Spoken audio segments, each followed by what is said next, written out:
All religious communities must turn to the very depth of their doctrine and to the best pages of their respective traditions in order to find the sacred anthropology that puts the emphasis on sincere respect of the whole human person. Let's look then at the idea of just peace in the context of the whole sweep of the life. It says, just peace embodies a fundamental shift in ethical practice. But the question is it really something so new? Can't we actually love mercy and live humbly with your God? In John, Jesus tells us, love each other in the same way I have loved you. In Luke, he tells a man who has kept all the commandments that he should also sell all his possessions and give money to the poor. All through the scriptures, and it's never either peace or justice. It's peace, love, mercy, charity, giving not only what is due a person, but much more. Forgiving 70 times 7. Necessarily entails both. The peace of Christ is never unjust. In the early days of the church, soldiers and centurions, upon being baptized into Christ, had a choice to make, the way of life or the way of death. St. Martin of Tours, visible for me. A canon of the church from the year 200 said, a soldier under authority shall not kill a man. If ordered to, he shall not carry out the order. Catechumens who want to become soldiers should be rejected because they have despised God. Living the way of Christ has always been challenging, not passive.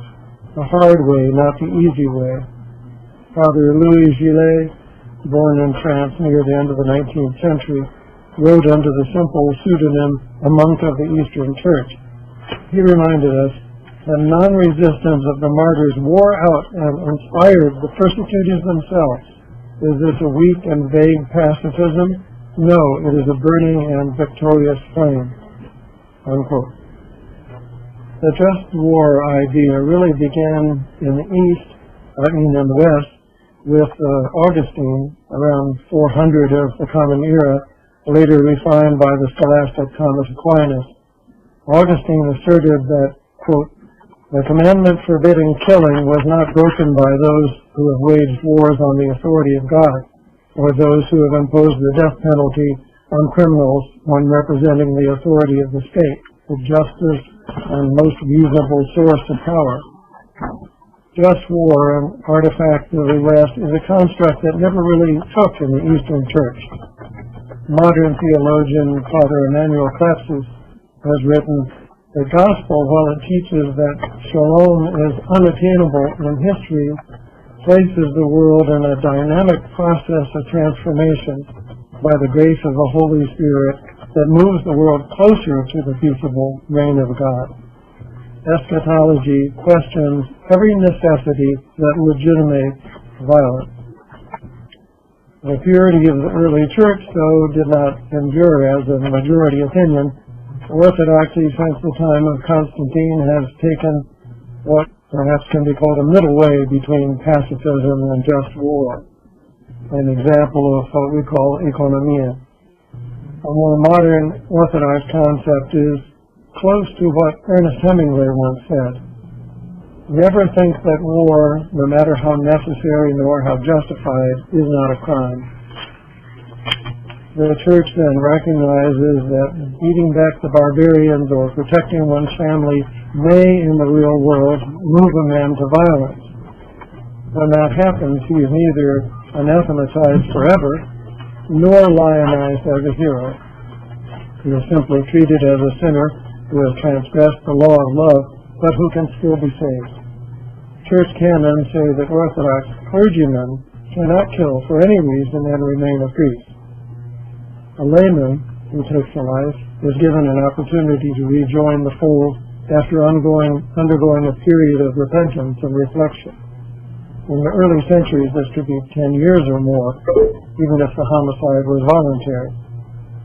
St. Theodore the Studite said in the 9th century, quote, you detach yourself from the cross to which you have crucified yourself alongside the Savior if you go and hit your brother, unquote. Can you reattach yourself? Yes.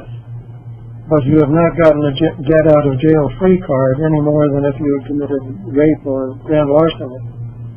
Our charge is not just negative. too, but also positive. St. Basil the Great said, quote, "Nothing is so characteristically Christian as being a peacemaker. I cannot persuade myself," he said, "that without peaceableness towards all, I can be called a worthy servant of Jesus Christ." Look at Israel, Palestine. The word peace for many means simply a cessation of active hostility. The word justice seems wed in the popular mind to the plight of the Palestinians. The two words should never be mutually exclusive. Peace should entail much more than just a laying down of arms. The peace of Christ entails a bond of love among all former antagonists.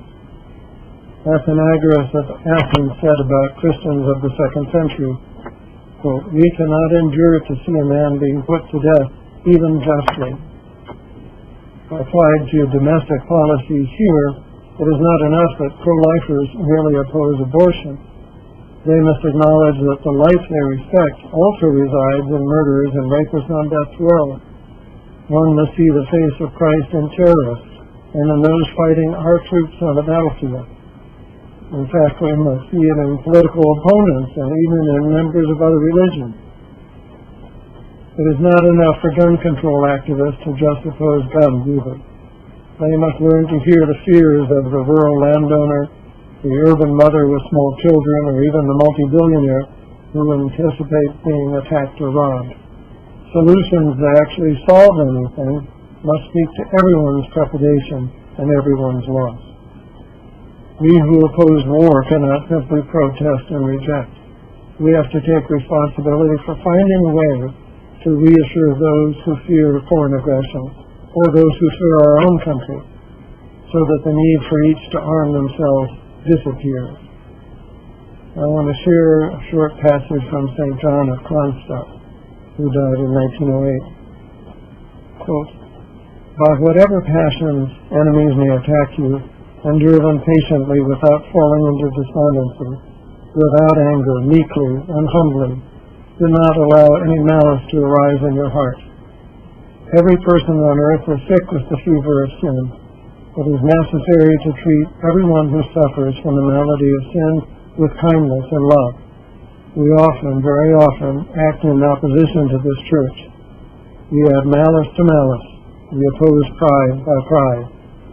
Thus, evil is not cured, but rather spreads. There is enough malice and anger in the world without yours." Close quote. Coming up to the very present, because the new Pope has chosen to be called Francis, there's been a lot of talk about St. Francis of Assisi. We should recall that in 1221, some members of his order, the Third Order, refused to take up arms in service of the Emperor. They appealed to their bishop to defend their refusal. The bishop took it to Pope Honorius, who ruled that no one has the right to force men to participate in war if they made peace their life and mission. Now my question would be, how could a Christian not make peace his mission? To conclude, peace builders, especially people of faith, must not simply, as Hamlet said, take up arms against a sea of troubles and by opposing end them. We must make our peace with arms dealers and gun owners, Islamic extremists and clansmen, abusive spouses, and despoilers of the earth.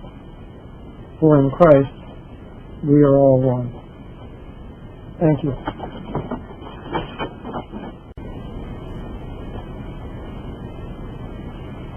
All right, I think it's my turn. Are you all hearing me okay? Yes. Okay. Yes.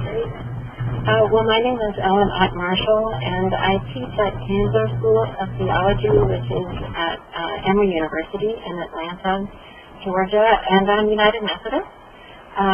So I didn't participate in the writing of this document, and so that gives me a little bit of freedom to praise it heavily without being arrogant, not having been one of the drafters.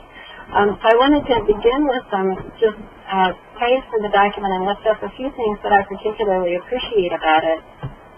And then I want to talk a little bit about some work I did do for the United Methodist bishops about the same time. United Methodist bishops came out with a pastoral letter and foundation document in 2009. And I worked with them on that. And so from that, I want to share some similarities in these documents and also some questions that became really pressing as we worked on that. And I think these questions certainly relate to this document and the on-the-ground work now that it fosters and encourages. So first, some praise. It struck me, I got to this sort of glorious line in paragraph 16 that I think is such a wonderful expression not only about the purpose of this document, but the purpose of the ecumenical movement. Of finding a common purpose in the service of peace, despite differences in ethnic and national identity and even in doctrine and church order. And I thought that was such a wonderful expression of the work that goes into ecumenism and a sense of looking for, not ignoring the differences among us, but finding the common purposes and also responding to the sense of urgency with the best that we have in our respective traditions. So I really appreciated that. I also appreciate just the comprehensive and holistic nature of this document, and even more so the companion piece, which is so detailed, I think, and substantive. The sense of not being able to address violence without also addressing poverty, and not being able to address poverty without also addressing environmental degradation. I think we have to think about these as interrelated threats and interrelated work, and so I appreciate that comprehensive and holistic nature of this project and the statement. But I also appreciated a couple of important criteria that are woven through it, and one of them being that we have to privilege and pay attention to the most vulnerable. That comes through in so many lovely ways throughout the document, and I think it helps keep it grounded, in part because this work is, the more you pay attention to the interrelated nature of these problems, the more overwhelming the problems become. They're so comprehensive and huge, and so I think we need those kind of grounding commitments as we think about how to enact the work that's described here. So to think about making our decisions and working in terms of priority around with attention to the most vulnerable is incredibly helpful. My last just three compliments all pertain to questions of violence and how these documents address these very thorny issues about moral justification of force. And I can imagine the kinds of intense and meaningful conversations that participants must have had as you work to find language that would allow everybody to abide by their most deeply held commitments and also recognize this world that's so fraught with violence. And so I appreciate some of the language around recognizing a world in which force may become necessary. I'm looking at paragraph 22 here in the document. The writers say, even then we recognize the use of armed force in situations of conflict as both a sign of serious failure and a new obstacle on the way of just peace. And the preceding sentences in that paragraph talk about this sense of violence being necessary to protect vulnerable groups of people.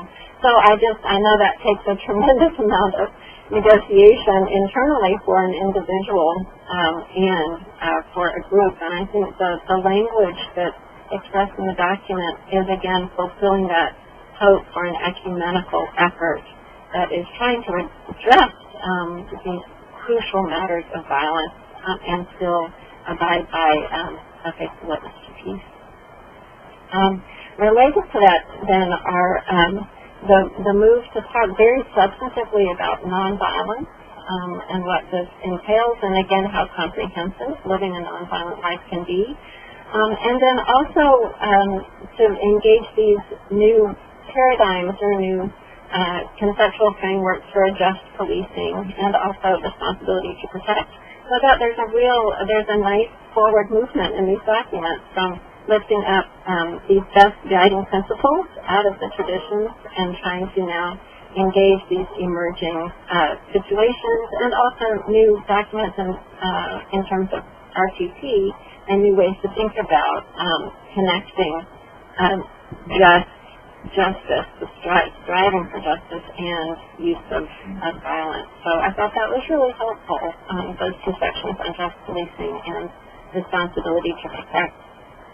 I'll do one more page for the document, which is the way that the document talks about conflict transformation, which is a personal interest of mine, and I find myself often saying to people who are hearing the language of conflict transformation for the first time, I try to say to them that conflict transformation also requires and necessitates the unearthing of conflict and really wrestling with it. It's not about making everything nice, but it's about a kind of attitude toward conflict where we see it as natural and part of human interaction, and also as a catalyst for some potential change, constructive change. And that attitude is so nicely displayed throughout the document. I think not shying away from conflict and certainly not romanticizing it, but trying to think about how one must learn to engage conflict substantively in the work of justice and peace building. Let me say a few things about the United Methodist process just quickly, and then to get to these questions that I think persist for the UMC project specifically and for this one. So in 2009, the United Methodist bishops issued a pastoral letter and foundation document, and this was picking up on work that they had done in the mid-1980s when a lot of denominational bodies were issuing statements in the face of the nuclear threat. And the bishops decided, the United Methodist bishops decided that they needed to provide a new statement, and quickly made the move in 2004 also to talk about these interrelated threats, to not only talk about violence, but to talk about the violence in connection with environmental degradation and in connection with poverty. And so God's Renewed Creation is the title of that pastoral letter and foundation document, and it works in a similar way to these statements, this document, in this kind of interrelated, as working on these interrelated threats in a kind of comprehensive way. It also tries to speak to a global United Methodist Church, and so I wanted to pick up on those two similarities, this interrelated threat notion, thinking comprehensively about the work of just peace, and also this issue of working on a global scale, because the questions that came out of those pieces, I think, relate so directly. So one is that among the United Methodist bodies, there were a series of listening and learning events where people were invited together and talk about how they experience poverty, environmental degradation, and the proliferation of weapons and violence. And it was striking. Part of my job involved just reading through the notes that were kept of these conversations, and it was striking how in different contexts around the globe, people not only experience these threats differently, but they prioritize them differently. And so we had, for example, United Methodists in Minnesota who were talking about the green crisis, that we've got to address environment. We had United Methodists in Angola who were talking about landmines, that we can't think about anything else except we've got to deal with landmines first in the sense of the proliferation of small arms. That's the most pressing and urgent matter for them. And then United Methodists in the Philippines who were talking about forms of lingering colonial imperialist economics, right? And so their focus is very much on poverty and disparity. And all of these bodies saw the relationship between these three elements, but they just experienced them with different kinds of urgency and prioritized them differently in the way they described what was happening in their immediate context. So as people then trying to think about responses here, it just raises this question about how we, working in a kind of transnational ways and across contexts, also listen very carefully to people's own sense of urgency and priorities, and then try to respond appropriately. So these kind of contextual differences are so important to pay attention to, and yet they really problematize the work of ecumenical and certainly cross-cultural and global efforts. So that's just a struggle that I thought I would name as relevant to this work as well. And the second one, and then I'll stop talking. I'm afraid I'm taking up much of my time here. But the second one is, again, this issue of scope and comprehensibility, comprehensiveness. It's again completely appropriate and important and good to recognize how interrelated these problems are, and yet it does, I think, as someone reading the documents, not having drafted them, there's also the sense of just feeling overwhelmed, too. And so I think in some way then to also accompany this nuanced description and nuanced descriptions of the problems and a nuanced call for action with messages about working in small steps, and every small step matters, is helpful. And I think also for people who are used to, people in positions of privilege who are used to being able to secure their outcome, right? If they take certain steps, they know that that will happen.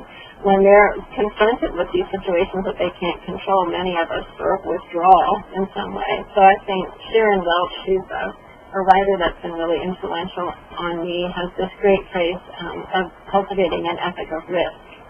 And what she means by that is that even when we can't be absolutely certain that we can guarantee a certain outcome, or even when we the problems just seem so huge and overwhelming, we still need to cultivate this sense of doing the very best that we can, working in solidarity with other people and remaining accountable to these people, and having a sense of risk rather than control that will do those the small steps that we might be able to accomplish in close connection with other people and remaining accountable, again, to the people who are most vulnerable to these problems.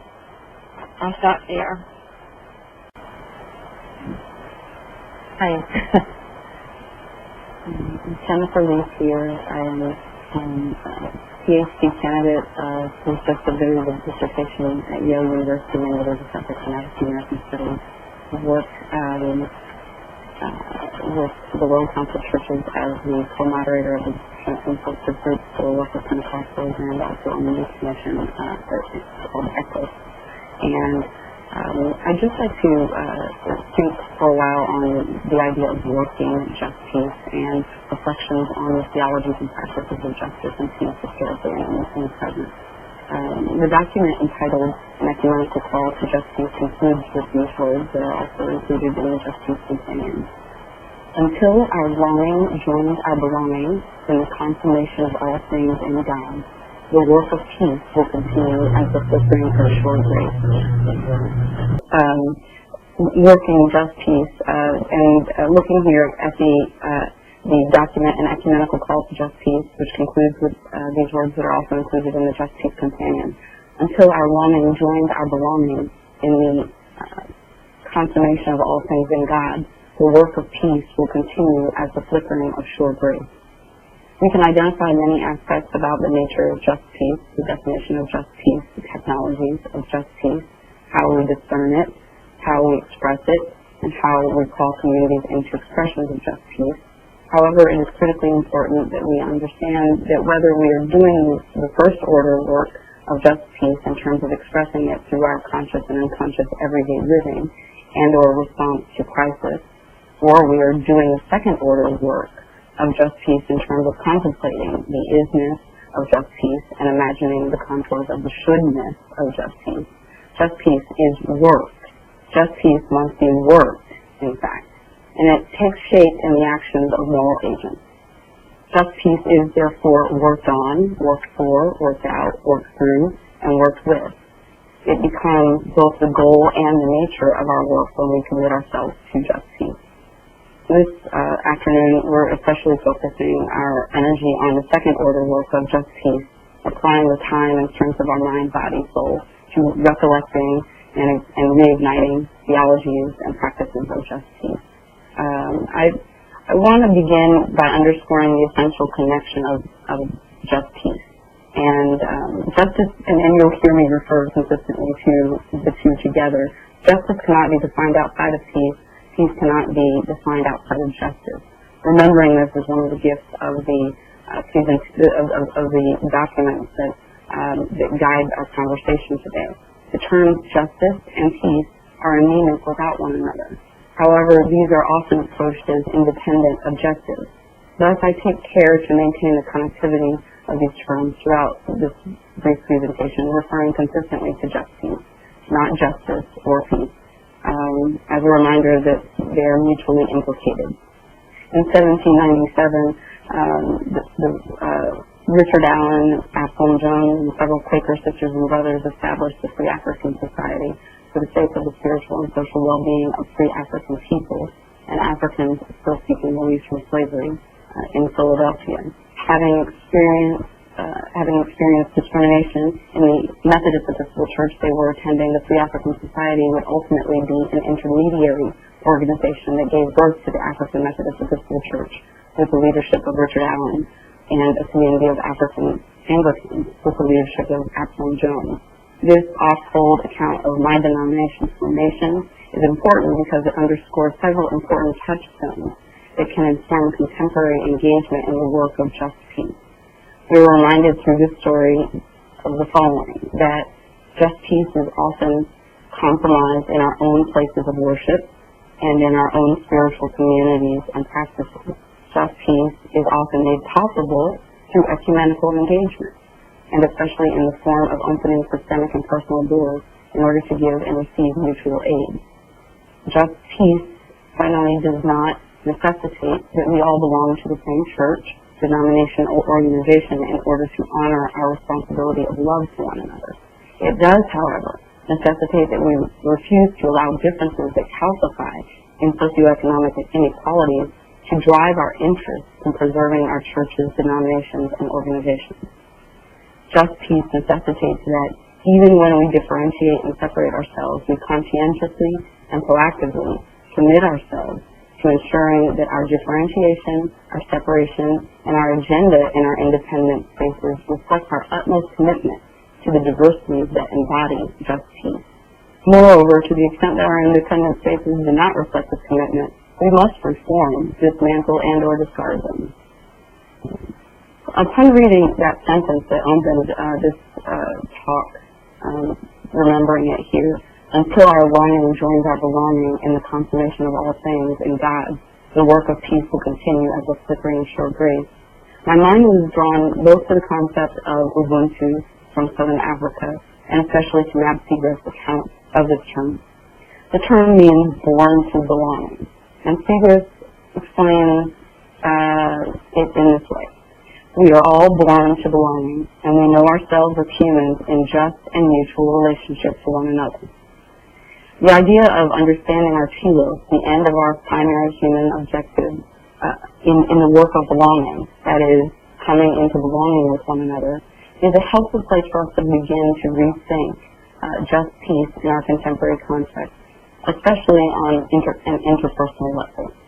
Especially when this idea of belonging is juxtaposed with the idea of longing, as it is in the sentence that has been read from the peace document. We find some help for the task of working just peace. First, I think it's helpful to remember that first I think it's helpful for us to remember that for which we long.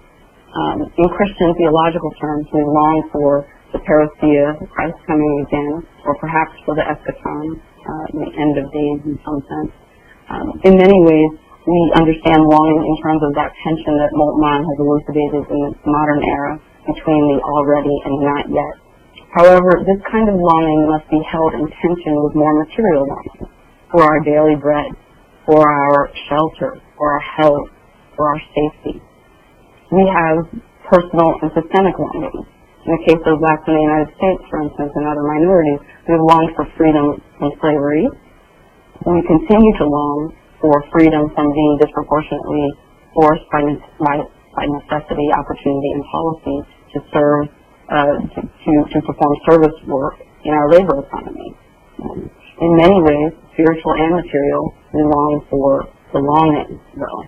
And so we should turn, I think, second to belonging, something that is fundamentally linked to the idea of longing, and perhaps can be understood still as that for which we long.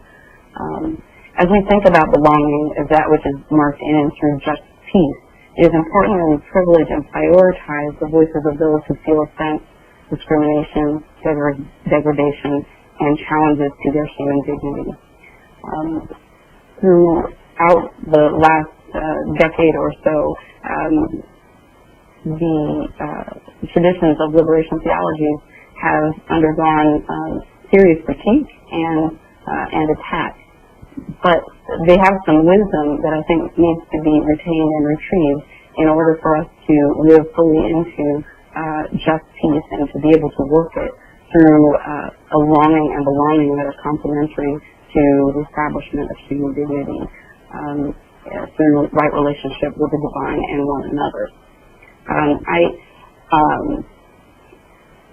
I think, too, that it's important that in this concept of belonging, we, especially in terms of Ubuntu, that we remember the essential value of faith traditions, spiritual traditions, cultures that are not Christian, and that we can commit ourselves to not only honoring and respecting these, but also to their preservation and to learning them in ways that do not colonize them, nor imperialistically draw upon their resources in order to make them our own, but genuinely take them into account and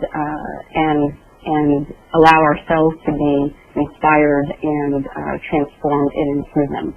And so this becomes part of how we belong to one another in ways that maintain a good balance of power and resources. I think one of the ways that we can go about that better.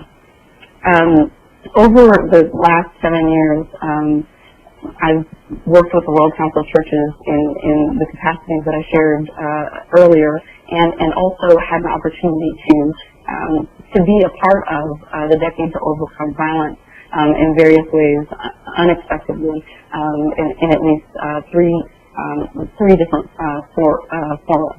And I'd just like to call them to attention because I think that they each teach some important lessons about what it means to live into this just peace, still interpersonally, but with the focus on longing and belonging and privileging of the voices of those who are least among us. First, among Tamil communities in Sri Lanka, I was reminded in a visit of the decade of the Decade to Overcome Violence to Sri Lanka that just because a war is ending or has ended does not mean that the struggle is over. And we must remember the importance of working for just peace through interreligious engagement.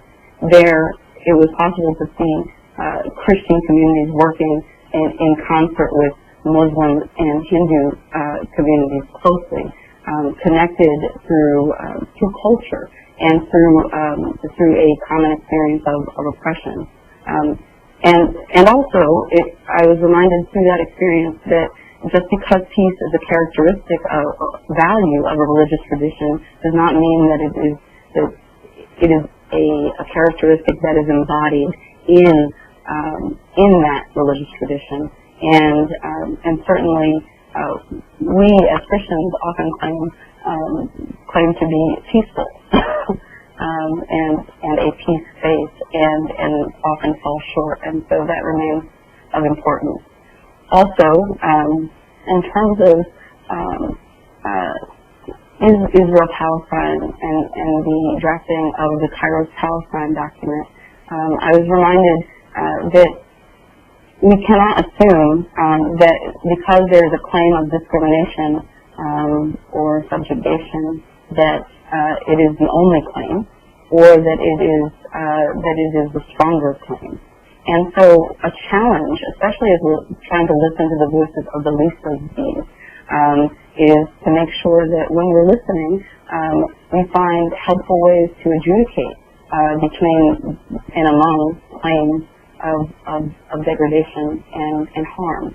And that's not easy. I don't have any clear answer for that, but I think that it is critically important because I think it's a direct outcome of some of our theological transformations in the modern era that are focused on privileging the voice of the least of these, that more of us begin to claim to be among the least of these.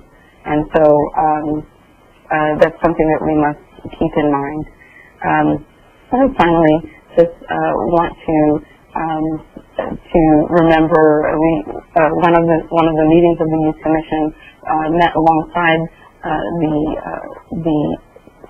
one of the committees for the Decade to Overcome Violence, and did so in the context of Addis Ababa. And there's an important lesson or two here.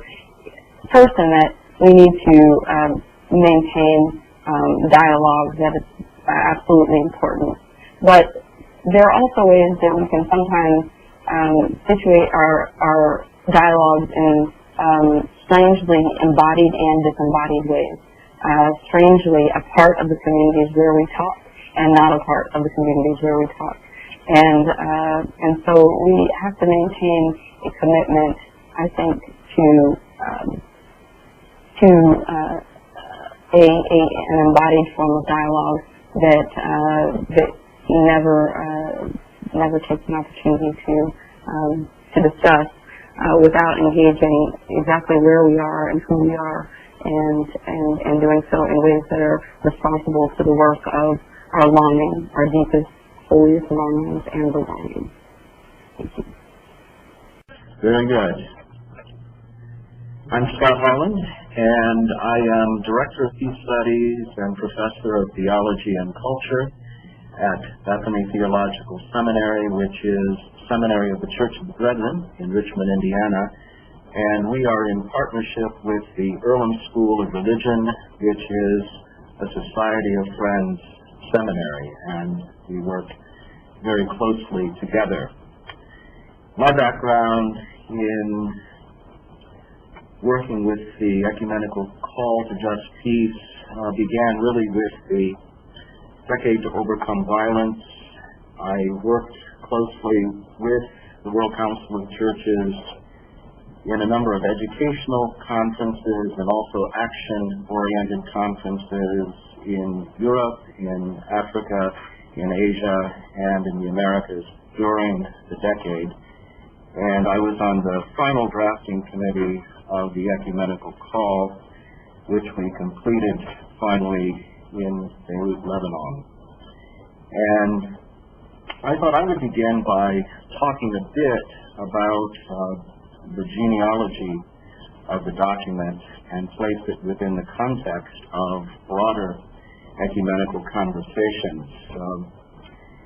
When the First World Assembly of the World Council of Churches gathered in Amsterdam in 1948 in the aftermath of the Second World War, there was the question on the floor as to whether delegates could agree to this statement, that war is contrary to the will of God.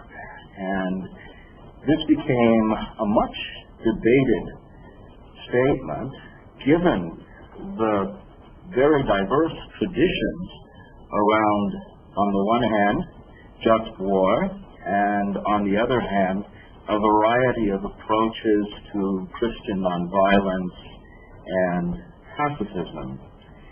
And it was finally decided through a rough consensus that yes, war is contrary to the will of God, but then there was the pressing question, well, what now? What do we do with such an affirmation?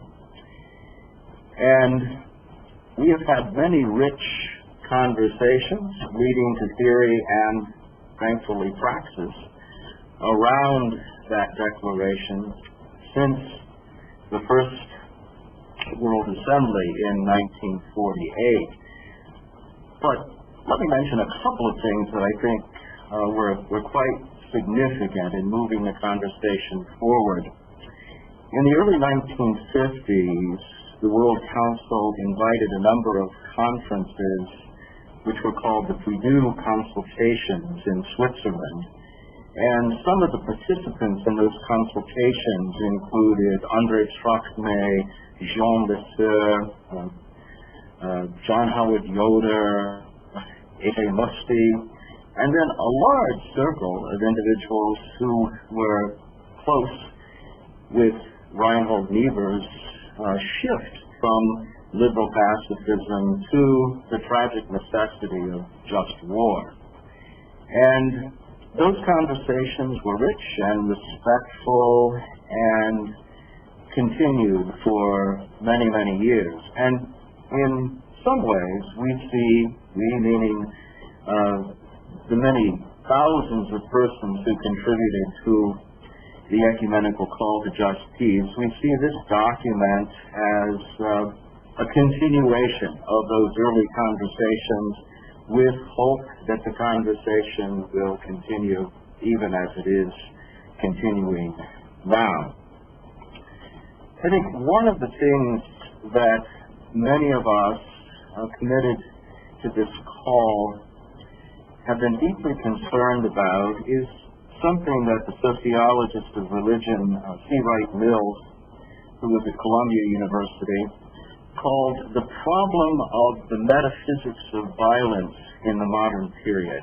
And what Mills meant by the problem of the metaphysics of violence in the late modern period is that the use of violence has evolved into something that seems almost ultimate in terms of resolving problems and resolving conflicts. And I think the Ecumenical Call points to, in some ways, a very ancient tradition, the biblical tradition, the tradition of the early church, as well as to some very contemporary thought in the theory of conflict transformation, to remind us all that there are productive alternatives to violence. There are indeed nonviolent models and methods to overcoming violence that actually work, that are more than simply a call to faithful obedience, but actually a call to peaceful transformation that can bring peace in the community, peace with the earth, peace in the marketplace, and also peace among peoples.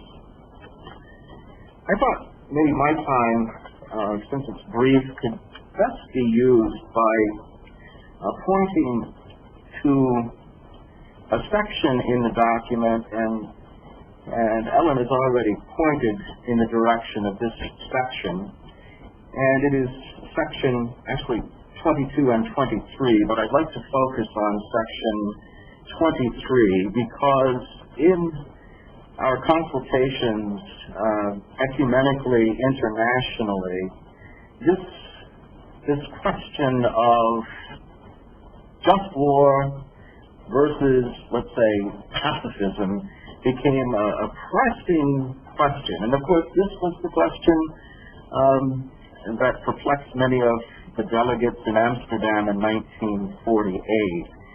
And I think this call works ecumenically with a surplus of meaning, with an excess of meaning, to help us move beyond that divide, that old divide between pacifism on the one hand and just war on the other hand. And I'd like to read section 23, which requires a great deal of conversation, dialogue, and productive debate. While we acknowledge the authority of the United Nations under international law to respond to threats to world peace in the spirit and letter of the UN Charter, including the use of military power within the constraints of international law, we feel obliged as Christians to go further, to challenge any theological or other justifications of the use of military power and to consider reliance on the concept of just war and its customary use to be obsolete. Now, for many of us, this is a really important confession or invitation to a journey together, because we would see it as an invitation to move beyond the dualism of pacifism or just war into a new paradigm, which again we're suggesting is not simply modern or postmodern. It has its roots in the biblical and ancient Christian tradition, as Alex has well indicated, but it also draws upon some of the best work in reconciliation studies, conflict resolution, conflict transformation. And in making this call, it is a call to the church, the ecumenical church, to model, to embody a politics and a poetics, if you will, of nonviolent resolution of conflict, yet it also recognizes that we live in a blessed, broken world. And living in a blessed, broken world at times requires the presence of just policing. And what's important to note is just policing is never to be equated with a mere military force or a national standing army. It is something other and different. And it's my guess that maybe some who have joined this webinar might like to talk about that, and therefore I'm not going to unpack all of the differences. But I wanted to call attention to that section, which I think invites us all onto a journey of peacemaking. And I was struck by Jennifer's use of the very last section in the call, people born to longing, because the many drafters of this call wanted to end with something more theopoetic rather than propositional, to invite responses. And Jennifer, I love the response that you offered coming out of the final section. I think that's enough from me, and it might be most useful now to have some conversation. Thank you, Scott, and all presenters. I have not received, nope. If you have one question, I'll just throw it out, and people, presenters can respond as they see fit. How do you see the real-world impact of this document on the ecumenical peace work? What is changing as a result of it?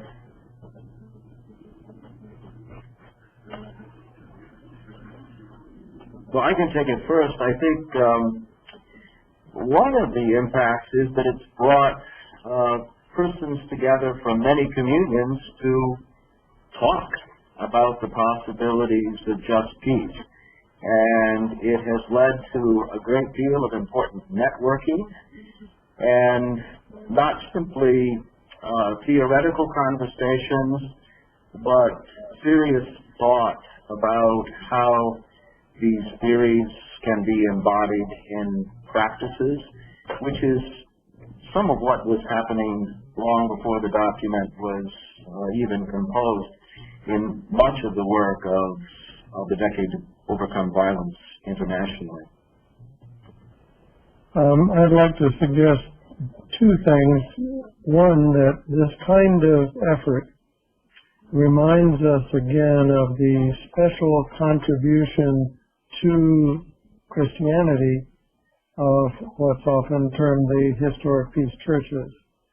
That is, we from day to day hear so little about the Society of Friends or the Church of Brethren or Mennonites or others who have been front and center, even though sometimes on the fringes, in the discussion of peace, violence, war, and just peace.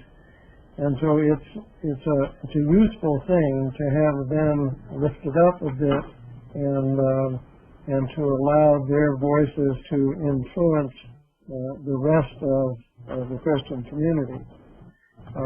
Secondly, I would say that since we seem to confront disjointed and disconnected issues day in and day out, you might hear something about the Arms Trade Treaty, which is nearing completion.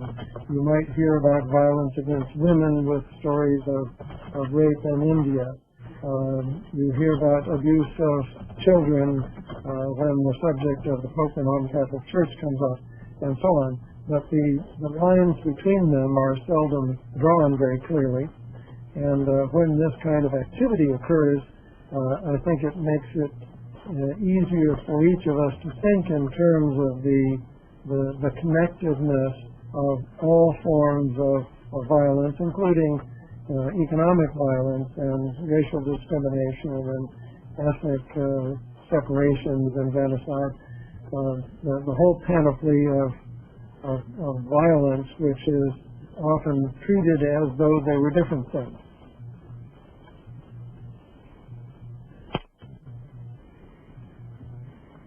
I'd like to add just a little also to that question.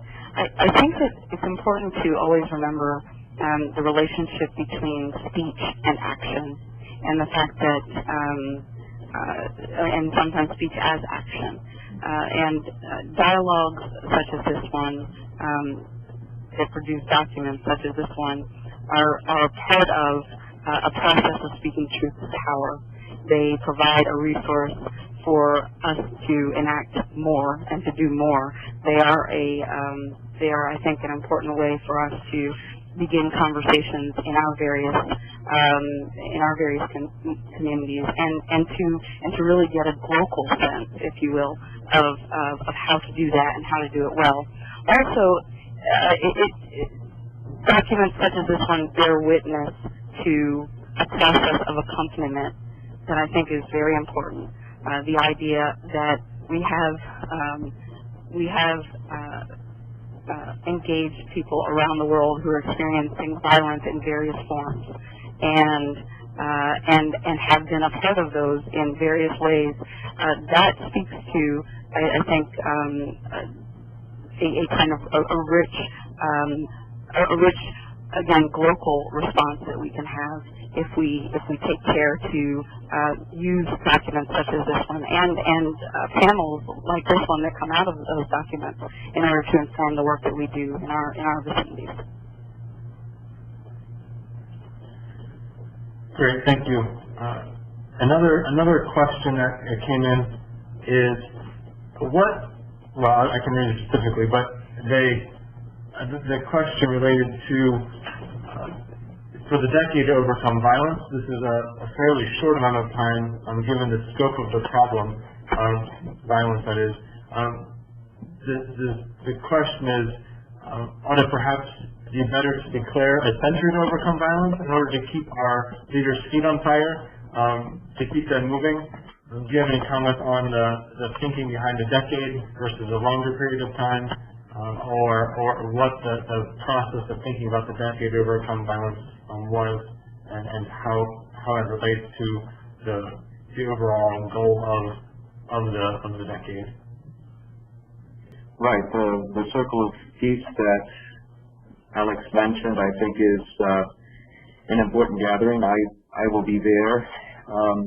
I would say that the idea to call it a decade to overcome violence, which was the idea of our colleague Fernando Enns, a German Mennonite, was that we would focus for at least a decade very specifically on the problem of violence and make that a central concern and that it would spill over, certainly, into the new century, and that the work would continue, and it is, in fact, continuing, I think, in many important ways.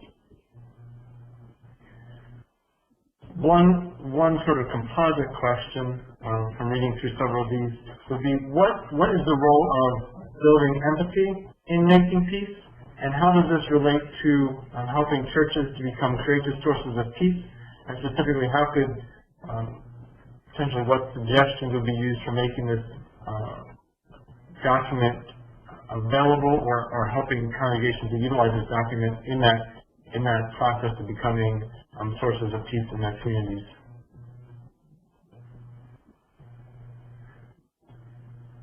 So we have empathy, how to build empathy relating to peace, and how to encourage congregations locally to become sources of peacemaking. Well, I can kick off on the empathy part.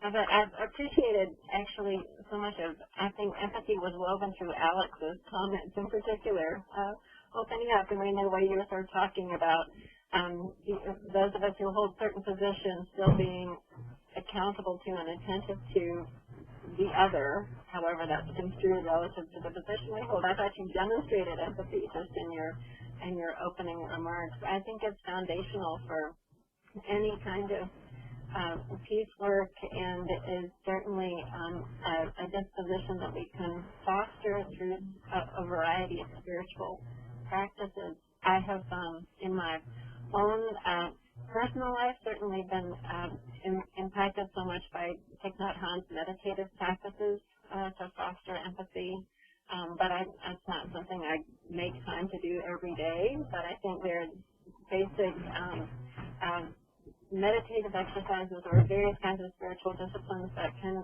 help us foster empathy and then continue to work on it, because it's such a difficult disposition to hold on to as we begin to feel vulnerable or threatened, or as conflict with others escalate. But I certainly think it's a rudimentary, foundational discipline for the work of peace building.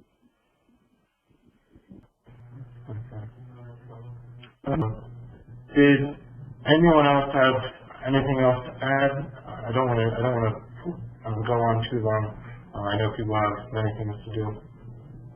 I would just say on the issue of empathy, I have a manuscript in my hand entitled "From Just War to Just Peace: Stories from the Decade" by Donald E. Miller. It is not yet published, but it's a very narrative-shaped document collecting stories of peacemakers around the world, and stories of situations of conflict that were successfully transformed nonviolently. And I think this will be an important addition to this conversation, because it's very story-shaped, and as such, I think will be an important conversation piece in conjunction with the other documents. Perhaps you could say that title once again. It is entitled "From Just War to Just Peace: Stories from the Decade." It's not yet published. In fact, after we sign off here, I'm meeting with the author, and we'll be doing some editing on this. This actually comes from the series of conferences that I mentioned throughout the decade internationally, and some of these stories are drawn from some books that have already been published entitled "Seeking Cultures of Peace" from the decade. But this will be a short piece that can be used, I think, very effectively in congregations and in classrooms. Wonderful, thank you. I think that'll be a wonderful resource, especially it seems like a number of cases, a number of presenters spoke with relation to the need to do theology in context, the challenge of thinking about peace and working for peace in specific contexts, and how this is quite a major challenge, but also an interesting point where we begin to learn from each other from our quite diverse communion histories, but also our cultural context and our international context if we have a broader swath of people on this. But I think this raised a number of interesting questions. I'm very thankful for the presenters taking time. I'm thankful for people who came and participated in this.